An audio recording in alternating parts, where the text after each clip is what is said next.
Hello everyone, welcome to my YouTube channel Kabira classes.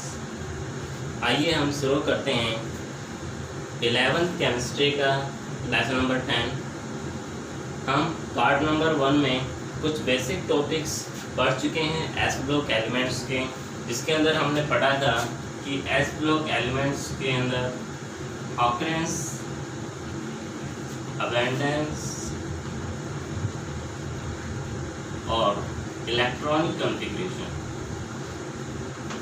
ये कुछ basic चीज़ें हैं जो हम हमारे लास्ट पार्ट में डिस्कस कर चुके हैं। आज हम पढ़ेंगे इससे आगे के टॉपिक, और आज का हमारा जो फर्स्ट टॉपिक आता है, आज का हमारा जो फर्स्ट टॉपिक आता है that is the atomic and ionic radii. आज का हमारा जो फर्स्ट टॉपिक हम डिस्कस करेंगे एटॉमिक एंड आयनिक रेडियाई कि जो S block elements group number first की बात कर रहे हैं हम। ग्रुप नंबर फर्स्ट के जो एलिमेंट हैं अल्कली मेटल के, उनकी एटॉमिक एंड आयनिक रेडियाई के अंदर क्या क्या वेरिएशंस आते हैं। ठीक है, तो हम बात करेंगे डाउन द ग्रुप। ठीक है स्टूडेंट्स, जब हम डाउन द ग्रुप जाते हैं तो एटॉमिक नंबर इंक्रीज होता है। डाउन द ग्रुप जब आप जाते हैं तो एटॉमिक नंबर इंक्रीज होता है, और जो एटॉमिक एंड आयनिक रेडियाई हैं, एटॉमिक एंड आयनिक रेडियाई हैं, वो भी इंक्रीज होती है। ठीक है, तो बेसिक ये आपने क्या याद रखना है कि जैसे जैसे आप डाउन द ग्रुप जाते हैं तो atomic and ionic radii increase होती है। ठीक है, क्यों होती है? Due to increasement in number of shell. ठीक है ना, आपने अगर इलेक्ट्रॉनिक कॉन्फ़िगरेशन की हो तो याद हो आपको कि जैसे जैसे आप डाउन दी ग्रुप आते हैं तो 2s से 3s, 3s से 4s, 5s, ऐसे हर बार नंबर ऑफ सेल इंक्रीज होता है। 2 से 3, 3 से 4, 4 से 5, हर बार नंबर ऑफ सेल इंक्रीज होता है। नंबर ऑफ सेल इंक्रीज होने से हर बार एक नंबर ऑफ नया सेल जुड़ जाता है। ठीक है, तो जैसे जैसे नया सेल जुड़ेगा तो एटॉमिक या आयनिक रेडियाई हर बार इंक्रीज ही होगी। तो आपने क्या याद रखना है, जैसे जैसे आप डाउन द ग्रुप जाते हैं एटॉमिक नंबर बढ़ता है, एटॉमिक और आयनिक रेडियाई भी इंक्रीज हो जाती है। क्यों इंक्रीज होती है? Due to increasement in number of shell, क्योंकि हर बार एक नया सेल ऐड हो जाता है। 2s, 3s, 4s, ऐसे हर बार एक नया सेल इंक्रीज हो जाता है, इसलिए एटॉमिक और आयनिक रेडियाई भी इंक्रीज होगी। ठीक है, अब इसी के अंदर एक चीज़ पूछी जाती है, इम्पोर्टेंट क्वेश्चन पूछा जाता है एटॉमिक एंड आयनिक रेडियाई से रिलेटेड है। क्वेश्चन क्या है? जो आपका नॉर्मल मेटल है और जो आपका मेटल का कैटायन है, ठीक है ना। क्वेश्चन देखिएगा क्या है। क्वेश्चन में आपने ये पूछा है कि जो आयनिक रेडियाई होती है कैटायन की, एक नॉर्मल एटम की बजाय वो स्मॉलर होती है। ठीक है, यानी कि इसका साइज छोटा होता है कैटायन का, और जो नॉर्मल एटम होता है उसका साइज बड़ा होता है। ठीक है, इसकी जो आयनिक रेडियाई है दैट इज द स्मॉलर, और इसकी जो आयनिक रेडियाई है दैट इज द लार्जर। यही क्वेश्चन है आपका कि जो कैटायन की आयनिक रेडियाई है वो स्मॉलर है as compare to the parent atom, जो आपका पेरेंट एटम है उससे। अब ऐसा क्यों है? इसलिए है ऐसा कि कैटायन की जो आयनिक रेडियाई है वो छोटी है, स्मॉलर है। क्यों है? इसका आप एक एग्जांपल दे सकते हैं। मैं डायरेक्ट आपको एग्जांपल देता हूँ, आप खुद ही सोच करके बताइएगा कि किसकी जो रेडियाई है वो स्मॉलर है as compare to parent atom. आपने चेक करना है। मैंने एग्जांपल लिया है सोडियम का। सोडियम का एटॉमिक नंबर 11 होता है, जिसको आप कैसे इलेक्ट्रॉनिक कॉन्फ़िगरेशन कर सकते हैं? 281। ठीक है, अब हम बात करेंगे सोडियम कैटायन की। सोडियम कटायन का मतलब क्या होता है कि उसमें से एक इलेक्ट्रॉन रिलीज हो चुका है, इसलिए इसके ऊपर +1 चार्ज आता है। तो एक इलेक्ट्रॉन हटा दो यहाँ से, तो अब इलेक्ट्रॉन कॉन्फ़िगरेशन क्या बचेगी? 2-8। एक इलेक्ट्रॉन चला गया। पहले 3 सेल थे, दिख रहे हैं ना, फर्स्ट सेल, सेकंड सेल और ये थर्ड सेल। लेकिन कटायन बनने के बाद में कितने सेल हैं? यहाँ पे आपके पास में 3 सेल हैं, यहाँ पे आपके पास में केवल 2 ही सेल हैं। डायरेक्ट एक सेल डिक्रीज हो गया। जैसे आप देखिएगा, मान लीजिए ये 3 सेल हैं, ठीक है। जैसे ही एक सेल डिक्रीज हो गया तो साइज भी क्या हो जाएगा? डिक्रीज हो जाएगा, ठीक है। तो यही रीजन है कि जो कटायन का साइज है वो पेरेंट एटम के बजाय डिक्रीज हो जाता है। तो आंसर में आप क्या लिखेंगे? क्यों हो जाता है decrease? Due to decreasement in number of shell. क्योंकि कटायन बनने के बाद में क्या हो जाता है, एक सेल निकल जाता है, हट जाता है वहां से, और सेल के निकलने के बाद में कटायन का साइज भी डिक्रीज हो जाएगा, ठीक है। तो ये आपने इसका रीजन क्या लिखोगे? साइज का, एटॉमिक साइज डिक्रीज क्यों हो जाता है कटायन का? Because of decreasement in number of shell. इसके बाद में आता है आपका next topic, ionization enthalpy.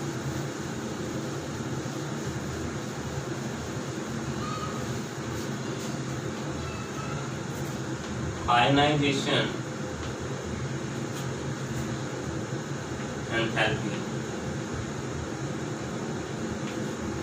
Ionization enthalpy आप एस भी लिख सकते हैं या जेड भी लिख देते हैं कई बार। तो आयनाइजेशन एंथैल्पी क्या होती है? सबको पता है कि लास्ट वैलेंस इलेक्ट्रॉन को उसके सेल से निकालने के लिए हमें जो एनर्जी चाहिए होती है उसे आप आयनाइजेशन एंथैल्पी या आयनाइजेशन एनर्जी बोलते हैं। अब हम बात करेंगे केवल ग्रुप नंबर फर्स्ट की आयनाइजेशन एनर्जी क्या होती है। तो आप क्या करें, अगर पीरियोडिक टेबल के दूसरे एलिमेंट से कंपेयर करें तो ग्रुप नंबर फर्स्ट की जो आयनाइजेशन एनर्जी है वो लो होती है।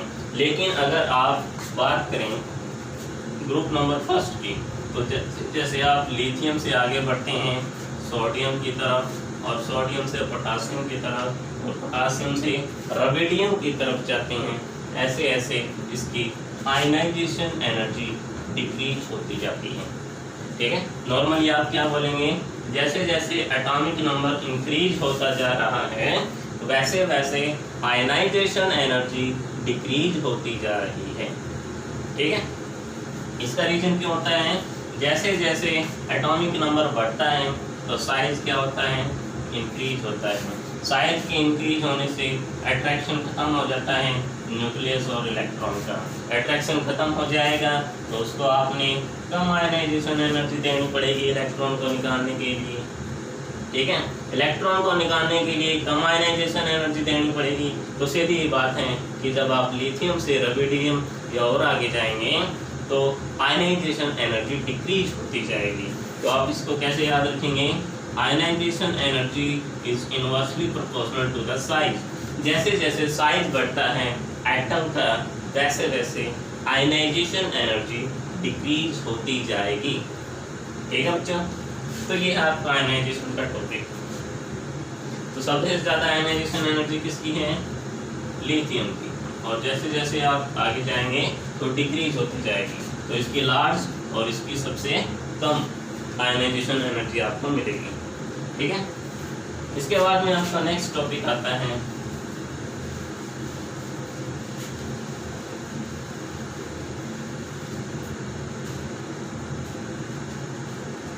नेक्स्ट है आपका हाइड्रेशन एंथैल्पी।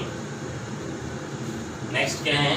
हाइड्रेशन एंथैल्पी की डेफिनेशन में आप क्या लिखेंगे? जब 1 मोल ऑफ आयन का, जब 1 मोल ऑफ आयन का हाइड्रेशन होता है, हाइड्रेशन मतलब एडिशन ऑफ H2 मॉलिक्यूल्स। जब 1 मोल ऑफ आयन का हाइड्रोशन होता है, उसके अंदर वाटर का एडिशन होता है, तो उस टाइम पे जो एनर्जी रिलीज होती है that is the hydration enthalpy. When 1 mole of ions undergo hydration, then the amount of energy released is known as hydration enthalpy, ठीक है। इसको हम हाइड्रेशन एंथैल्पी बोलते हैं। तो आपने याद रखना है, कैसे हाइड्रेशन एंथैल्पी कैसे याद रखोगे, ऐसे ही साइज पे डिपेंड करती है। जैसे जैसे आपका साइज बढ़ेगा हाइड्रेशन एंथैल्पी क्या होगी, डिक्रीज हो जाएगी। तो आपने याद रखना है सबसे ज़्यादा हाइड्रेशन एंथैल्पी किसकी है, सबसे ज़्यादा हाइड्रेशन एंथैल्पी किसकी है, लिथियम की, और फिर सोडियम की, फिर पोटासियम की, और फिर मीडियम की, और फिर सीजियम की। ऐसे आपने ये याद रखना है, सबसे ज़्यादा हाइड्रेशन एंथैल्पी लिथियम आयन की, ठीक है। सबसे ज़्यादा हाइड्रेशन एंथैल्पी किसकी मिलेगी आपको, लिथियम आयन की। यही रीजन है कि लिथियम के साल्ट जो होते हैं उनके अंदर आप सबसे ज़्यादा हाइड्रेशन मिलता है। एग्जांपल के लिए LiCl.2S2, इसके अंदर हाइड्रेशन है। ऐसे ही LiCl(O4)3H2। तो सबसे ज़्यादा हाइड्रेशन किसके अंदर पॉसिबल है, लिथियम आयन के अंदर, ठीक है। आपने याद रखना है सबसे कम हाइड्रेशन किसका होगा, सीजियम आयन के अंदर। इसलिए लिथियम के जो साल्ट होते हैं उनके अंदर आपको सबसे ज़्यादा हाइड्रेशन मिलेगा, क्योंकि उसकी हाइड्रेशन एंथैल्पी ज़्यादा है, ठीक है। फिर हम चलते हैं नेक्स्ट।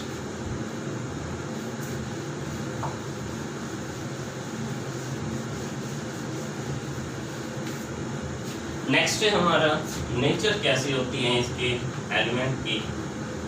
सबसे पहले आप क्या लिखेंगे, एक तो ये सिल्वरी वाइट होते हैं।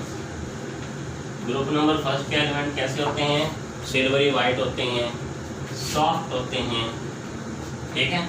और तीसरी चीज़ क्या लिखेंगे, ये बहुत ही लाइट मेटल्स होते हैं।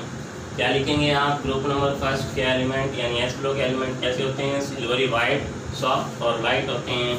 और इतने ज़्यादा ये सॉफ्ट होते हैं कि they can be cut with knife, आप उन्हें चाकू की मदद से काट सकते हैं। जैसे लिथियम है, सोडियम है और पोटासियम है, इतने ज़्यादा सॉफ्ट है कि you can cut them with your knife, आप उन्हें चाकू के साथ में काट सकते हैं, ठीक है। इसके बाद में आपके आता है melting point and boiling point. तो अगर पीरियोडिक टेबल के दूसरे एलिमेंट से कंपेयर करें तो इनका जो मेल्टिंग एंड बॉइलिंग पॉइंट होता है वो बहुत ही कम होता है। और आपने कैसे याद रखना है, इनका जो मेल्टिंग और बॉइलिंग पॉइंट होता है that is inversely proportional to the atomic number, ठीक है। यानी कि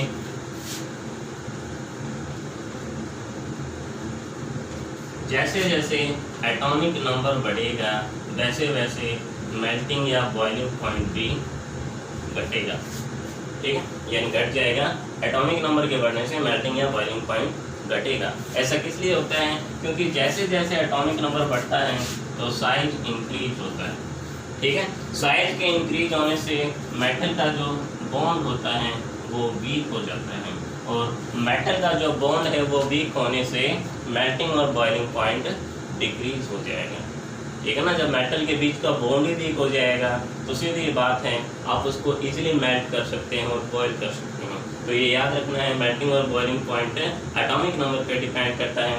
एटॉमिक नंबर बढ़ेगा साइज बढ़ेगा, साइज बढ़ने से मेटालिक बॉन्ड वीक होगा, मेटालिक बॉन्ड के वीक होने से फिर क्या होगा, मेल्टिंग और बॉइलिंग पॉइंट भी डिक्रीज हो जाएगा, ठीक है। इसके बाद में आता है नेचर ऑफ बॉन्ड।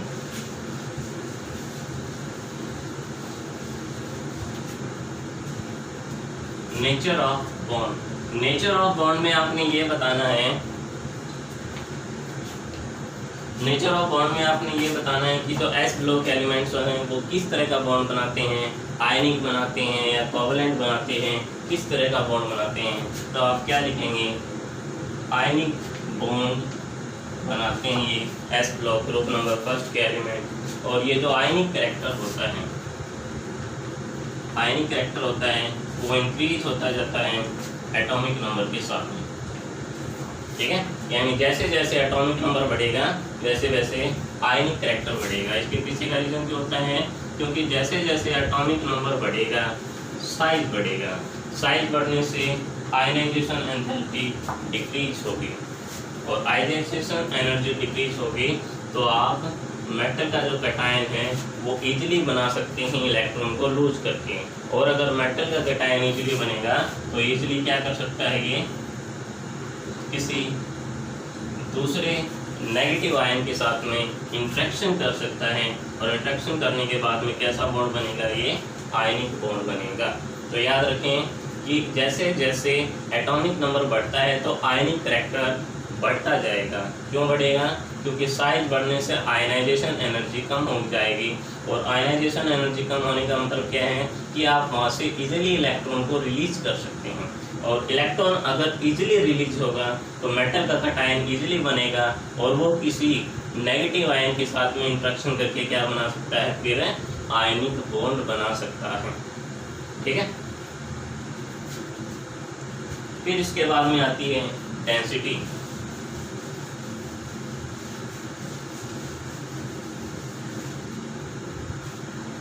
फिर आपका नेक्स्ट टॉपिक है डेंसिटी।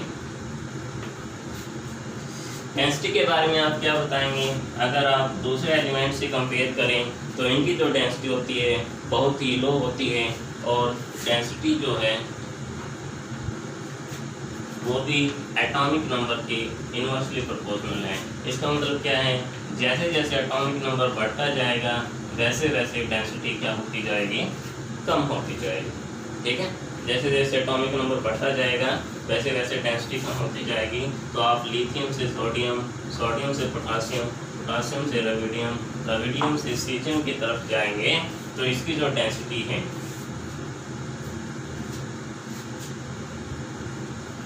इसमें क्या लिखना है, एटॉमिक नंबर के साथ में डेंसिटी ये रिवर्स हो गया है।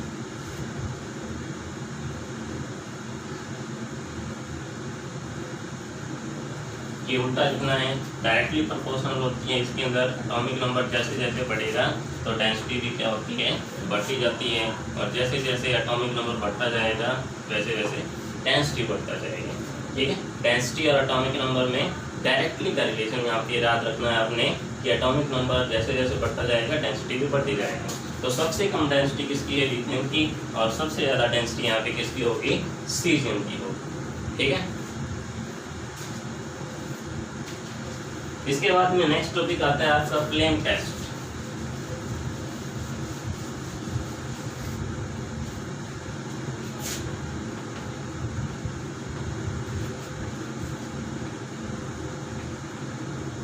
फ्लेम कलरेशन में आपने क्या बताना है कि आपके पास में डिफरेंट डिफरेंट काइंड के साल्ट हैं ग्रुप नंबर फर्स्ट के। जैसे आपके पास में लिथियम का, सोडियम का, पोटासियम का, रुबिडियम का और सीजियम के डिफरेंट काइंड के साल्ट हैं। अब पता कैसे करेंगी हमारे पास में मिक्सचर में कौन सा साल्ट है, कौन सी मेटल का साल्ट है? तो इसके लिए एक टेस्ट किया जाता है, फ्लेम टेस्ट। फ्लेम टेस्ट से हमें ये पता लग जाता है कि हमारे पास में जो मिक्सचर है वो किस मेटल का उसके अंदर साल्ट मिलेगा आपको। ठीक है, कैसे पता करते हैं वो? फ्लेम टेस्ट से, क्योंकि ये जो मेटल्स है वो अलग अलग फ्लेम देती हैं ऑन द बर्नर। बर्नर के ऊपर अलग अलग फ्लेम देती हैं। जैसे लिथियम जो है वो क्रिम्जन रेड कलर देती है, तेज लाल रंग देती है। सोडियम जो होती है वो येलो रंग देती है फ्लेम के ऊपर।